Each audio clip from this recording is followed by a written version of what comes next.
Hello દોસ્તો, welcome back to my YouTube channel. કેમ છો બધા? આઈ હોપ કે બધા મજામાં જશો. તો આજે ફરીવાર હું તમારા બધાની સામે આવી ગઈ છું નવો બ્લોગ સાથે, નવો બ્લોગ લઈને. તો જોવાનું ભૂલતા નહીં. અને આજે હું ખાસ મારા પપ્પાની ઘરે છું, કેમ કે 11 ઉપર હું નહોતી આવી અહીંયા રોકાવા માટે, કેમ કે અમારા મેરેજ પછીનો પહેલો તહેવાર હતો, એટલે પહેલો તહેવાર કરવા એમ કહે છે કે પપ્પાની ઘરે જાય. પણ હું ત્યારે નહોતી આવી, કેમ કે નરેશ હતા ઘરે અને થોડાક દિવસમાં અહીંયા આશ્રમે જતા રહેવાના હતા. એટલે મેં કીધું કે થોડાક દિવસ છે તો સાથે રહી લઈએ, પછી આશ્રમે જતા રહેશે, પછી હું નિરાતે જઈશ પપ્પાની ઘરે રોકાવા. તો અત્યારે હું આવી ગઈ છું. કાલ સાંજે હું આવી ગઈ હતી પપ્પાના ઘરે, અને આજે રવિવાર છે અને રવિવારનો ખાસ દિવસ છે અને હું પપ્પાની ઘરે છું. તો રવિવારનો દિવસ છે તો પણ આજે પપ્પાને અને કાકાને બેયને ચાલુ છે અડધો દિવસ, અને ભાઈ બહાર ગયો છે. તો ઘરે ખાલી હું ને મમ્મી બે જ છીએ. અને મમ્મીએ રસોઈ બનાવવા મૂકી દીધી છે. ચણાનું શાક છે, આ ચણા બાફી લીધા છે, ચણા બફાઈ ગયા છે, અને આમાં હવે દાળ ઓરશે, અને આમાં ભાત. જો મમ્મી રસોઈ બનાવવા માંડ્યા છે આજે રવિવારની. આજનું મેનુ છે દાળ ભાત અને ચણાનું શાક અને રોટલી ને સલાડ ને પાપડ છાશ. તો આજે બધારે જમવાની ખૂબ મજા આવશે, કેમ કે કેટલા સમયથી મમ્મી પપ્પા સાથે ખાધું નથી. તો આજે મમ્મી પપ્પા સાથે બેસીને જમવાની બહુ મજા આવશે. 12 સાડા 12 તો પપ્પાને એ લોકો આવી જશે જમવા, અને બપોર પછી તો રજા જ છે એ લોકોને. તો આજનો દિવસ ખાસ છે મારા માટે. આજે હું કેટલા સમય પછી હું મમ્મી પપ્પાને મળી અને સાથે બેસીને જમશું અમે અને વાતો કરશું.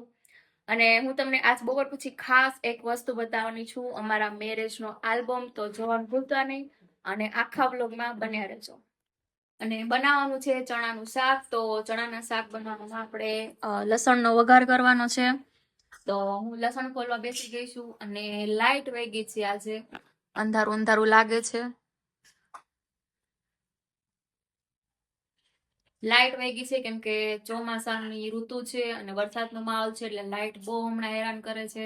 રાત્રે ખૂબ જ વરસાદ આવ્યો હતો. રાત્રે બહુ વરસાદ આવ્યો હતો, પવન અને વરસાદ ને વીજળી ને બહુ બધું થતું હતું. એટલે રાતે 2 વાર લાઈટ વહી ગઈ હતી. એટલે રાતે પણ ઊંઘ બગડી હતી, અને અત્યારે તો વરસાદ નથી તોય લાઈટ વહી ગઈ છે. ખબર નહીં કેમ વહી ગઈ છે, પણ હમણાં લાઈટ બહુ હેરાન કરે છે. એટલે તો ગરમી એવી થાય, પાછી વરસાદ થોડોક એવો આવી વયો જાય એટલે અમુકનો જમીનમાંથી બફારો બહાર નીકળે, એટલે બહુ ગરમી થાય. અને લાઈટ વહી ગઈ છે તો હવે ગરમીમાં રસોઈ બનાવી અને બપોરે જમી લઈએ. તો તમે કન્ટિન્યુ બ્લોગ જોતા રહો અને તમારા દરેક ગ્રુપમાં શેર કરો. તમે જ્યાંથી બ્લોગ જોતા હોય ત્યાં કમેન્ટ કરો કે તમે ક્યાં ક્યાંથી મારા બ્લોગ જોવો છો, અને તમને મારા બ્લોગ જોવા ગમે છે કે નહીં એ પણ કમેન્ટ કરો. અને તમારે ત્યાં કેવો વરસાદ છે એ પણ કમેન્ટ કરો. Thank you. તો ચણા બફાઈ ગયા છે, અને હવે આપણે મસ્તીના ચણા વઘારી નાખી. મસ્તીનું ચણાનું શાક કરી નાખી. અને આ આપણે લસણ ખોલ્યું હતું એ આપણે આમાં ખાંડેલું છે, મરચું નાખી એને આપણે વઘારમાં નાખશું. હવે 3 પાવડા બરાબર. 3 પાવડા અમે આને પાવડું કહીએ. આ તેલ જે નાખવાનું ને પાવડું કહીએ. તમે શું કહો ને કોમેન્ટ. તેલ નાખવાનું. હવે તેલ આપણે એને આ કડીક આવવા દેવું પડશે. પેલા જોઈ લેવું. રાઈ નાખી, તેલ ન થયું હજી. મસ્તીનું ચણાનું શાક બનાવવાનું છે, પછી મસ્તીની દાળ વઘારવાની છે.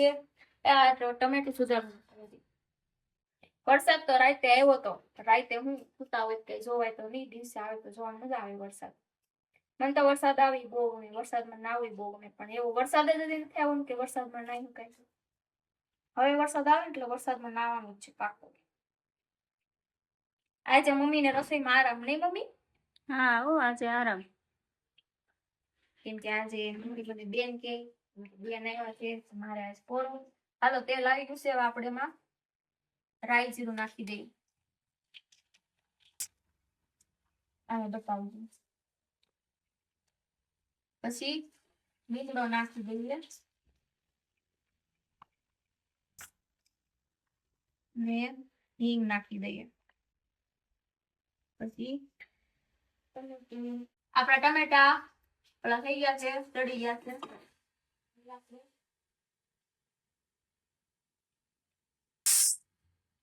લસણવાળી ચટણી નાખી દઈએ. બધું નાખવાનું? હા, બધું નાખ દઉં.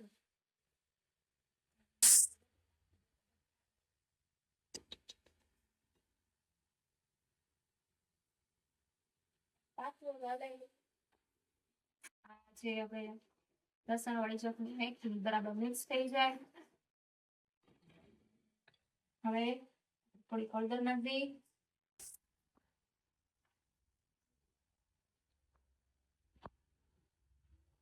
ધાણા જીરું નાખી થોડું,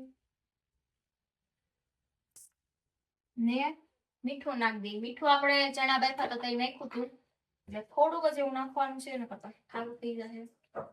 તમને તો ખબર છે ખારું ખાઈ તો નહીં થાય. થોડું મીઠું નાખી દીધું, બધું મિક્સ કરી લઈ બરાબર અને ઘડીક વાર ચડવી દઈએ. મસ્તીનો કલર આવી ગયો છે. ચડવા દઈએ પછી આપણે એમાં ચણા નાખી દઈએ. સાઉદીમાં આપણે અહીંયા બધું રસોડામાં જે પડ્યું છે બધું હરખું ઊંચા નીચું મૂકી દઈએ એટલે વ્યવસ્થિત રસોડો લાગે.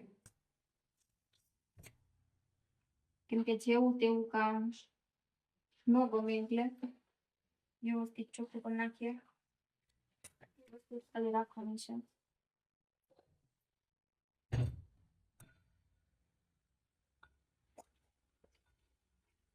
હાલો આ બધું ચડી ગયું છે. હવે આપણે ચણા નાખી દઈએ. હવે બધું મિક્સ કરી લઈએ. ગેસ થોડો ધીમો કરી નાખીએ.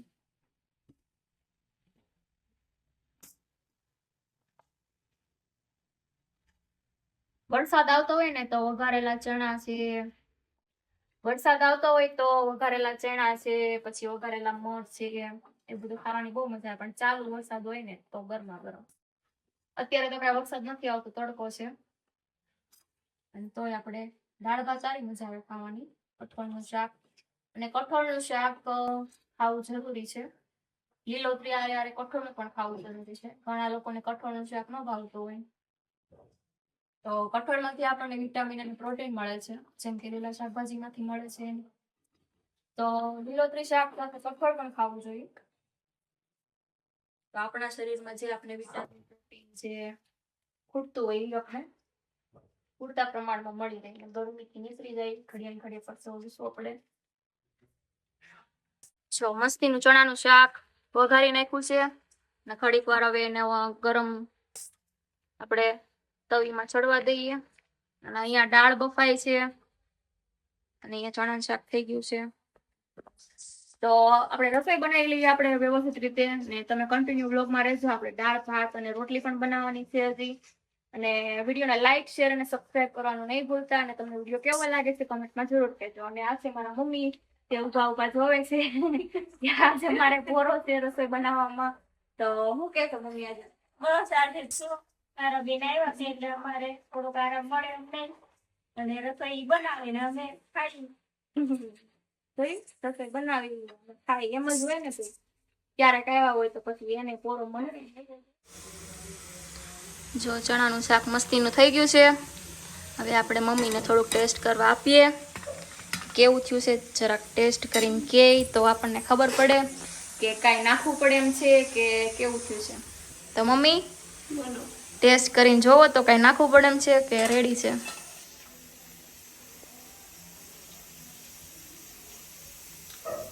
બહુ મસ્ત બન્યું છે. મસ્ત બન્યું એમ? બહુ મજા આવે એવું છે. તો મમ્મી કહે છે બહુ મસ્ત બન્યું છે, તો તમારે ખાવું હોય તો તમે આવી જાઓ મારા ઘરે જમવા. આજે રવિવાર છે તો તમને બધાને પણ ચણાનું શાક, દાળ ભાત ને રોટલી જમાડીશ ને મજા આવી જાય. તો અમે જો હમણાં રસોઈ બનાવીને બધા મસ્તીનું જમી લેવું. હેલો દોસ્તો, તો વાગી ગયા છે બપોર પછીના 4. બપોરે બધા મસ્તીનું જમીન અને થોડીક વાર આરામ કર્યો. અને આ છે મારા પપ્પા, તમે જોઈ શકો છો. અને આ છે મારા મમ્મી, શ્રી કૃષ્ણ. અને વચ્ચે હું બેઠી છું કેમ કે વરસાદ અત્યારે ચાલુ થઈ ગયો છે. અમારે જવાનું હતું દવણું દળાવવા માટે. દવણું ભરીને તૈયાર કર્યું હતા તો વરસાદ ચાલુ થઈ ગયો. તો પછી ઘડીક વાર હવે વાટે બેઠા છે કે વરસાદ રહેશે પછી જાય દવણું દળાવવા. નકર પછી પલળવાની તો મજા આવે, પણ પછી માર્કેટમાં જવું એટલે પલળતું માર્કેટમાં ન જવાય. અને સાંજનો પકોડા બનાવવાનો પ્લાન કર્યો છે આપણે, કેમ કે વરસાદ આવવા માંડ્યો એટલે ગરમા ગરમ પકોડા ખાવાની મજા આવે. તો તમારે પણ પકોડા ખાવા હોય તો અમારી ઘરે આવજો. અને વરસાદ રહી જાય એટલે આપણે માર્કેટમાં જઈ અને પકોડાનો બધો સામાન લઈ આવીએ અને તળનું પણ દળાવવાનું છે.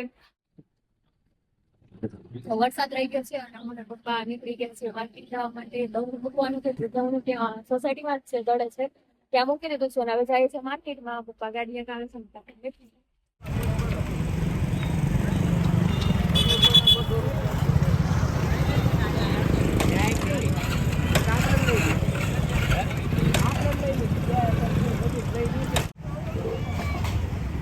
પપ્પા ગયા છે રીંગણા લેવા માટે અને હું અહીંયા બધો સામાન પકડી ને ઊભી છું ગાડીએ. અને આ છે માર્કેટ. અહીંયા અમે આવ્યા છીએ શાક લેવા અને પપ્પા જો સામે રીંગણા લે છે.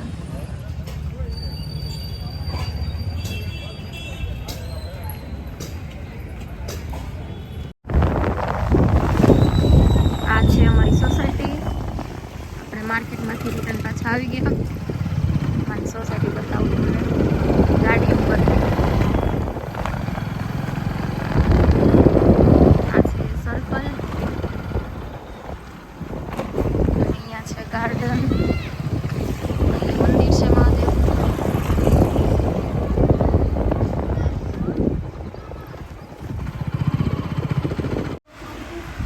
હેલો દોસ્તો, તો વાગી ગયા છે સાંજના 8 અને જમવાનું તૈયાર થઈ ગયું છે. પકોડા બનાવ્યા છે આપણે. તમને ખબર છે કે પકોડા બનાવવાના હતા અને આપણે માર્કેટમાં પકોડાનો બધો સામાન પણ લેવા ગયા હતા. તો પકોડા જો બનીને રેડી થઈ ગયા છે અને અહીંયા આજે થોડા ઘણા બાકી છે, એ તળાય છે. અને આ છે મારા ભાભુ. એ આજે આવ્યા છે અમારી ઘરે તો જમવાનું કીધું કે હારે બેસીને બધા જમીએ, તો એ પકોડા બનાવે છે. અને આટલા બાકી છે ને આ મરચાની પટ્ટી બનાવી છે. તો ભાભુએ આજે મસ્ત મસ્ત પકોડા બનાવ્યા છે અને જમવાનો પ્રોગ્રામ અગાસી ઉપર રાખેલો છે. તો આપણે બધી વસ્તુ લઈ અને અગાસી ઉપર વહી જાઉં, ત્યાં બે બધા ભેગા બેસીને જમશું. તો તમે કન્ટિન્યુ બ્લોગમાં રહેજો ને તમારા દરેક ગ્રુપમાં શેર કરજો અને વિડીયો ગમે તો લાઈક શેર અને સબસ્ક્રાઈબ કરવાનું નહીં ભૂલતા. અને ભાભુ તમે શું કહેવા માગશો? આજ પહેલી વાર અમારા બ્લોગમાં આવ્યા તો બધાએ હાલો જો પકોડા બનાવ્યા છે, પકોડા ખાવા હાલો. હા અને અમારા ધારા આવી છે એટલે એમ ચૂક બધા ભેગા બેસીને જમી બરાબર. અને બધા અગાસી ઉપર જમવા બેસશું ને બધા મજા કરશું ચોમાસાની. તો મજા કરવાની છે પકોડા ખાઈ અને બધા ભેગા બેસી. અને તમે કન્ટિન્યુ બ્લોગમાં રહેજો. એમ થોડું કોઈ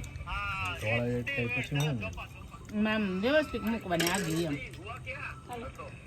તો ધાબા ઉપર બધા પકોડા ખાવા બેસી ગયા છે. નીચે રસોઈ બનાવીને બધું ધાબા ઉપર લઈ આવ્યા ને ધાબા ઉપર બધા જમવા બેસી ગયા છે. પકોડા છે, પછી મરચાના છે, ચટણી અને છાશ.